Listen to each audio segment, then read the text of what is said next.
The Auditor General in Canada came out with an explosive bombshell today. Pierre Poilievre just held a press conference to review it. I haven't seen this press conference. We're going to watch it together and see what he says. If you haven't seen my other video that I made earlier today about the Governor General and all of the facts that she dropped, go ahead and watch it after this one. You don't want to miss that one. Let's take a look at what Conservative leader Pierre Poilievre said today at la Chambre des Communes. Thank you very much, everyone. Today's Auditor General's report, which I have today in my hands, today's Auditor General's reports, I should say, are a chronicle of Liberal incompetence and an orgy of Liberal waste. We have here GC Strategies. The company the Liberals gave over 100 separate contracts from 31 different departments, which is under RCMP investigation. The contracts were for IT, even though GC Strategies does not actually do IT work. We all remember this is the same contractor that did the unnecessary and useless COVID app that was way over budget and could have been completed for a fraction of the cost. We now know that in other contracts, the government overpaid. They often didn't even check what the market rate was for the services that they were buying. Quote, actions of the federal government frequently did not demonstrate value for money. Federal government made payments without evidence that all the deliverables were received. Translation, they paid even when they didn't see that the job was done. So 46% of the contracts examined, there was no evidence that the work was completed, and yet the government paid for it. It'd be like if you walked into a restaurant, you were never served a meal, but you paid the bill anyway and added a big tip and sent off the bill to the taxpayer. That's what Liberals have done with your money in this case. So now, who's responsible? Well, Public Safety Minister LeBlanc was at the time, Public Safety Minister who helped get these contracts out. Now he's been promoted in the Liberal government. You've got Patty Hajdu, who was the health minister that kicked off the ArriveCan app. She as well has been promoted. And then you've got F-35s. Liberal mismanagement of the process has now driven up costs by 50% or $9 billion. The infrastructure delays are going to mean we need 2 fighter squadrons slated for completion in 2031, more than 3 years late, forcing extra spending on interim facilities. They haven't recruited enough pilots to fill the gap. They've got weak project management, risk management, and coordination plans remain incomplete and slow. And the bottom line is that rising costs, construction delays, staffing gaps, weak oversight threaten the ongoing introduction of the fighter jets. And who was responsible for that? Well, Anita Anand was one of the defense ministers who helped bring about this boondoggle. She has been promoted in this government.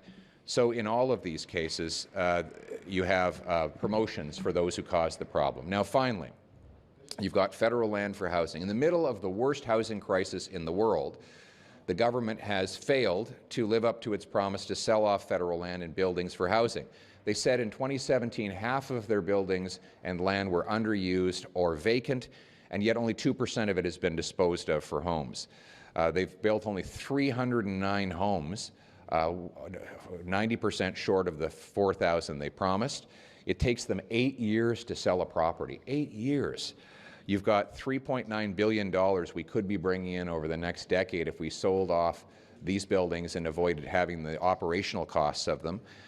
And the fact that they've missed these targets means that there are countless young people who can't afford homes, single mothers who pay higher rent, seniors choosing between eating and heating because the cost of housing is out of control. Again, the housing minister who caused this disaster has now been promoted to Liberal Minister of Justice. So it is the same Liberal ministers, the same Liberal gang, making the same Liberal mistakes that cost Canadians a fortune. And that is why we are calling for accountability. We're calling on the government to get our money back. They need to go to GC Strategies and get our money back so taxpayers can be made whole. We must ensure our government spends money wisely to protect. Come on, Pierre. We're not going to get a penny back. Not 1 cent will be got back. He has to say that. But this is unrealistic. What we want is all of the people that are responsible for this, not only to lose their job within the government, but to go to jail without bail. We need to change that too, because people that they don't even go to jail anymore, they just give them bail to everybody. In fact, what I'm furious about is that all of these contracts, and the Auditor General, he didn't even mention this so far in the interview or in the press conference. I hope he does. The Auditor General audited 2 files extensively, and the Auditor General found that 100% of the audits she has done she found problems in procurement, meaning that there is fraudulent contracts being done on she said most likely it's only 2 files that they looked at, but most likely it's on every single file.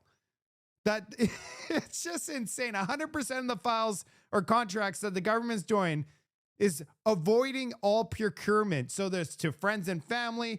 They don't have to deliver on anything. It's just a complete scam. The whole thing's a scam.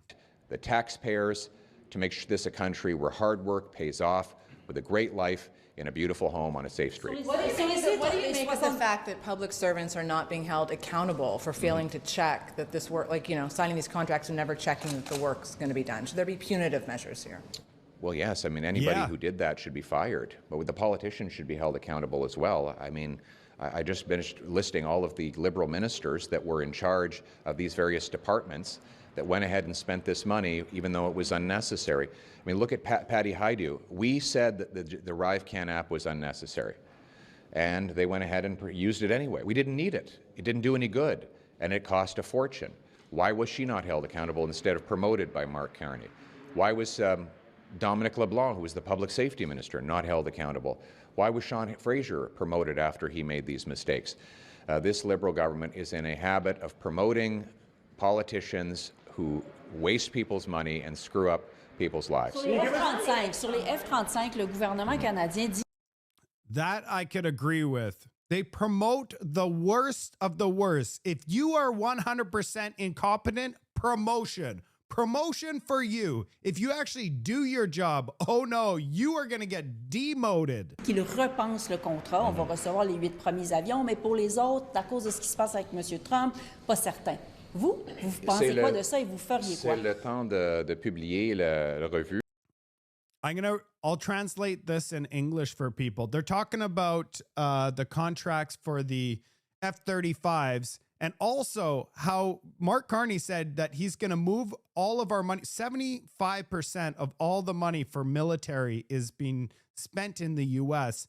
Mark Carney's like, no, we're not going to do that anymore. We're going to spend it in-house and in Europe. Pour qu'on puisse savoir ce que le gouvernement a pris. Évidemment, on a besoin des avions de chasse, c'est sûr. On ne peut pas avoir d'autres délais, on ne peut pas avoir d'autres coûts supplémentaires pour recevoir rien. Donc, on doit voir le résultat de ce revue dès maintenant. So what he just said is we need these planes. We need them on time, on budget.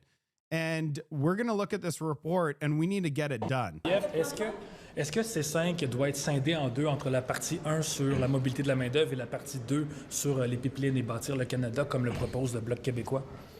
Nous les discutons demain. Ce qu'on voit qu'avec la mobilité de main-d'œuvre et de produits à travers le Canada, c'est vraiment pas un projet de loi signifiant. Il n'y a presque aucun projet ni travailleur qui sera touché par ça. Donc, cet aspect de la loi ne fait presque rien. En ce qui concerne le reste, nous allons le discuter demain au caucus. So what he just said about like workers being able to work in any province, but what about Quebec? And he said that it doesn't matter. Quebec should be the same as everywhere else. They talked about pipelines there for a second, and then he said we're going to discuss it in caucus.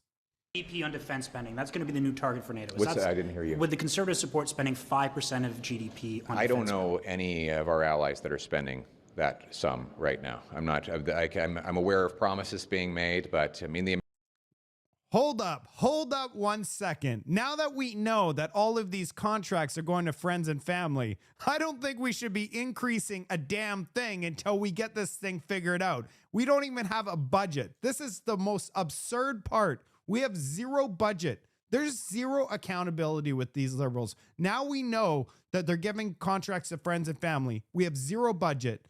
And they want to increase spending of military. Where are those contracts going? Everything is in question.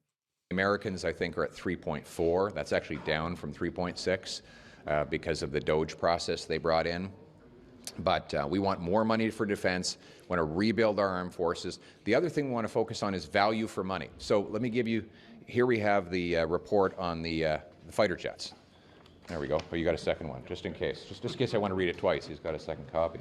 But here you are with this report. If you have another 10 or 15 boondoggles like this, you can probably hit the 5%. So the question we have to ask ourselves, are we... Hey, isn't that exactly what I said in my other video? I said, you know what? We don't need to increase any of the military spending based on these estimates that are going up 100%. We're going to get there by default. Is the goal to push out as much money as possible, or is the goal to have the best equipped, the best trained, and the best quality of life for our military? And I think it's the latter. Sur les F-35, est-ce qu'on les abandonne? Vous avez pas répondu. Est-ce qu'on abandonne This is les the former F-35? chair, and he deserves some credit for bringing this to light. Well, look, I'll just say I'm looking forward to the committee sitting as soon as possible once it's reconstituted later this week. As you know, we brought to light a lot of the findings around ArriveCan. I think the committee work resulted in the government promising to get money back. We want to see how they've done on that. Similarly, I think it initiated a number of the police investigations. We'd like updates on that.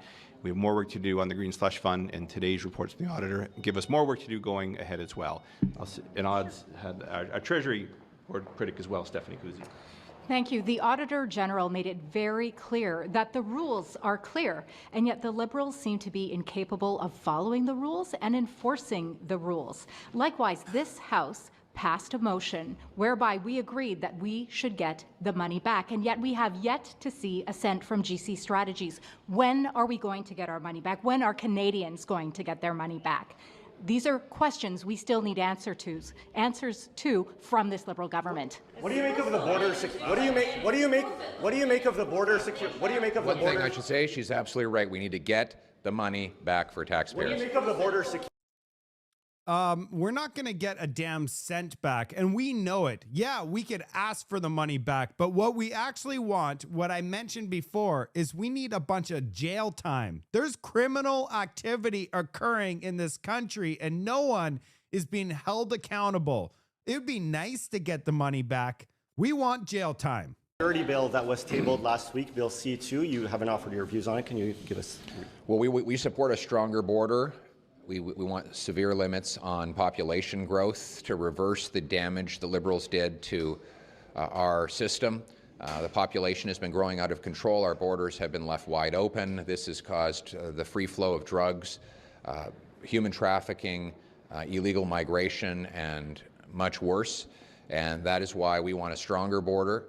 We want to crack down on abuses in the immigration system, and we want to ensure that that any frauds in the refugee system are reversed.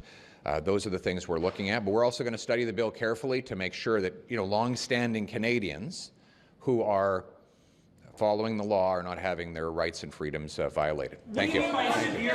All right, that's a press conference. I'm not too impressed, to be honest with you. And Bill 2, which is the one that they were just talking about, that one is terrifying. What I can't even believe is there's actually people on the left, Liberal supporters, that are completely losing their mind with this bill, saying, this is dangerous. We don't like this bill. This bill looks like it was written by Donald Trump. Yeah, can you believe that? What they're saying is they're actually concerned about the bill because they're worried the Conservatives are going to form government and go to town on it. They should be worried with the people that are presenting the bill. They're like, oh, Liberals would never do mass deportations. They'll never infringe on our rights, even though they're the ones that are presenting the bill with all of these questionable things.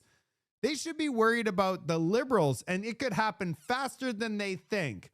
Anyway, I look forward to providing all of you reports. Things are getting wild in Canada. I'll see you on the next report.